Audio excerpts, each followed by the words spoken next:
ദൈവനാമത്തിന് മഹത്വം ഉണ്ടാകട്ടെ. ഈ പ്രഭാതത്തിലെ ചിന്തയ്ക്കായി ലഭിച്ചിരിക്കുന്ന വേദഭാഗം അപ്പോസ്തല പ്രവർത്തികൾ 20-ാം അധ്യായം 35-ാം വാക്യം. ഇങ്ങനെ പ്രയത്നം ചെയ്ത് പ്രാപ്തിയല്ലാത്തവരെ സഹായിക്കുകയും വാങ്ങുന്നതിനേക്കാൾ കൊടുക്കുന്നത് ഭാഗ്യം എന്ന് കർത്താവായ യേശു താൻ പറഞ്ഞ വാക്ക് ഓർത്തുകൊള്ളുകയും വേണ്ടത് എന്ന് ഞാൻ എല്ലാം കൊണ്ടും നിങ്ങൾക്ക് ദൃഷ്ടാന്തം കാണിച്ചിരിക്കുന്നു.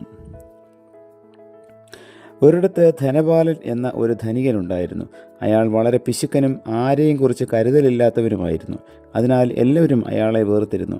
പക്ഷേ അയാളുടെ സഹായം ആവശ്യപ്പെട്ട് ദരിദ്രരായ അനേകർ അവിടെ എത്തുമായിരുന്നു. എന്നാൽ അയാൾ ആർക്കും ഒന്നും കൊടുത്തിരുന്നില്ല. സഹായാർത്ഥികൾ നിമിത്തം സഹികെട്ട ധനപാലൻ തൻ്റെ ബംഗ്ലാവിൽ നിന്നും മാറി ഒരു ചെറിയ വീട്ടിൽ ദരിദ്രനെ പോലെ ജീവിക്കുവാൻ തുടങ്ങി. അപ്പോൾ ആർക്കും ഒന്നും കൊടുക്കാതെ രക്ഷപ്പെടാം എന്ന് അയാൾ കണക്കാക്കി. എന്നാൽ ആ ചെറിയ വീടിനടുത്ത് വിനയൻ എന്ന ദരിദ്രനായ ഒരു കൃഷിക്കാരൻ പാർത്തിരുന്നു.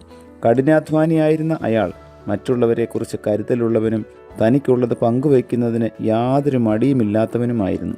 അതിനാൽ സഹായ അഭ്യർത്ഥനയുമായി പലരും അവിടെ വരികയും അയാൾ തൻ്റെ കഴിവ് പോലെ എല്ലാവരെയും സഹായിക്കുകയും ചെയ്തിരുന്നു. തന്നിമിത്തം ആ പ്രദേശത്തുള്ള എല്ലാവരുടെയും സ്നേഹാദരവുകൾക്ക് വിനയൻ പാത്രമായിരുന്നു. വിനയനെ എല്ലാവരും ബഹുമാനിക്കുന്നത് കണ്ട ധനപാലൻ തന്നേക്കാൾ അധികം ഈ ദരിദ്രനെ ആളുകൾ ബഹുമാനിക്കുന്നത് കണ്ട് ആശ്ചര്യപ്പെട്ടു. ഒരിക്കൽ ധനപാലൻ വിനയൻ്റെ വീട്ടിൽ ചെന്നു. അവിടെ ജീവിത സൗകര്യങ്ങൾ വളരെ കുറവായിരുന്നു. വിനയൻ്റെ ജീവിത രഹസ്യം മനസ്സിലാക്കിയ ധനപാലൻ തിരികെ തൻ്റെ ബംഗ്ലാവിലേക്ക് ചെന്ന് സമൂഹത്തിന് അനുഗ്രഹകരമായ ഒരു പുതുജീവൻ നയിക്കുവാൻ ഇടയായി. വിനയനിൽ നിന്നും ജീവിതത്തെക്കുറിച്ചൊരു പുതിയ പാഠം പഠിക്കുവാൻ ധനപാലനിടയായി. ധനത്തെ പരിപാലിക്കേണ്ടത് അത് സ്വരൂപിച്ച് വെച്ചല്ലെന്നും ആവശ്യത്തിലിരിക്കുന്നവരുമായി പങ്കുവയ്ക്കുന്നതിലൂടെയാണെന്നും അയാൾ പഠിച്ചു. വിനയനാവട്ടെ തൻ്റെ ദരിദ്രാവസ്ഥ കാരണം മറ്റുള്ളവരുടെ ദരിദ്രാവസ്ഥയെ മനസ്സിലാക്കുവാൻ ഒരു പ്രയാസവും ഉണ്ടായില്ല. തന്നിമിത്തം അനേകരെ സഹായിക്കുവാനും അതിനായി കഠിനാധ്വാനം ചെയ്യുവാനും കഴിഞ്ഞു. ഈ വിനയൻ നമ്മെ എല്ലാവരെയും ഒരു പാഠം പഠിപ്പിക്കുന്നു. ഒന്നാമതായി, പേര് പോലെ തന്നെ വിനയത്തോടെ ജീവിക്കുക. ധനം സ്വരൂപിച്ച് വയ്ക്കുവാനുള്ളതല്ല, പങ്കുവയ്ക്കുവാനുള്ളതാണ്.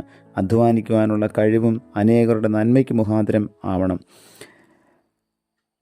ധനം ആർക്കും ആദരവ് ഉളവാക്കുന്നതല്ല. ധനം എങ്ങനെ ഉപയോഗിക്കുന്നു എന്നതാണ് ആദരവിൻ്റെ അടിസ്ഥാനം. ധനമുണ്ടായിരിക്കുക എന്നതിനേക്കാൾ എത്രയോ പ്രാധാന്യം അർഹിക്കുന്നതാണ് എളിയവരോടുള്ള സ്നേഹവും കരുതലും. എളിയവരെ കരുതുന്നതിനാവശ്യമായ ധനം കൈവശമില്ലെങ്കിൽ അധ്വാനിച്ച് ധനം ശേഖരിച്ച് എളിയവർക്കായി വിനിയോഗിക്കണം എന്നാണ് വിനയൻ പഠിപ്പിച്ചത്.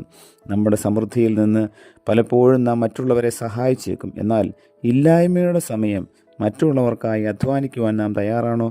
നമ്മുടെ ധനം മാത്രമല്ല, ആരോഗ്യവും ബുദ്ധിശക്തിയും എല്ലാ കഴിവുകളും അനേകരുടെ അനുഗ്രഹത്തിനായി ഭവിക്കുവാൻ തക്കവണ്ണം ജീവിക്കുന്നതിന് നമുക്ക് സാധിക്കണം.